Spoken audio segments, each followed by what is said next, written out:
en köp sorulan resepti şunu düşürecek olyas. Banan, yogurt. İsten yogurtunu da arttırırsınız. Klubnika, banan oğdanlığı için isteyen oda böyle talabı bilyan, talmanı bilyan.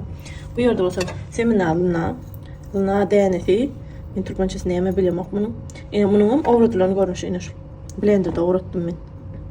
Käbirler diýenem çi blenderda ovradyr okdyp, blenderiniz birazjyk kütöktür. Şonuň üçin ovralýan däldir. Kofe molkada ovradaýyn eger blenderda ovralmasa. Bu görnüşne isteňem bolýar, bu görnüşne hasam gowy siňdirýän eken. Şonuň üçin men şular ýaly ovradýan. Esas ingrediyentimiz hem semina çiýi ine şol.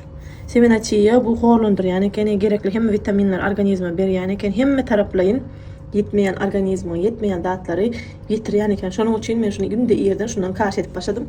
Afsan kanam biläsiz en peýdal zawtrklaryň biri hasaplanýar. Şu zatlar peýdal endi kaş edersin. Bir de şuraya bançykalar gerekmi? Özüme udobny diýip krişkaly kapaklysyny alaýdym şunu. Hersinden bir çemçe salýar.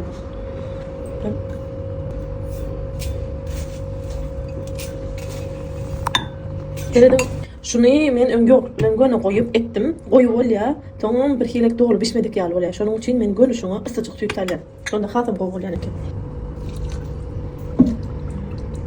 Süýt, ızgın süýt. Ot ýumşamak üçin. Aýjana şunu gaýnadyp pişirýän eken içinde süýtüň içinde hasam gowy bolýan eken. Eger pişirjeksen pişirmem bilýän, men erden içine goýan, şoň üçin men pişiremem.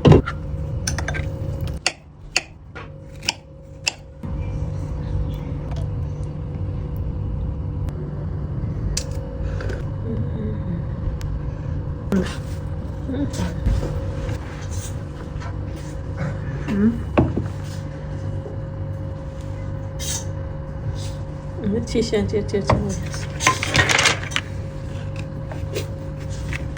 Karadeniz oyanama.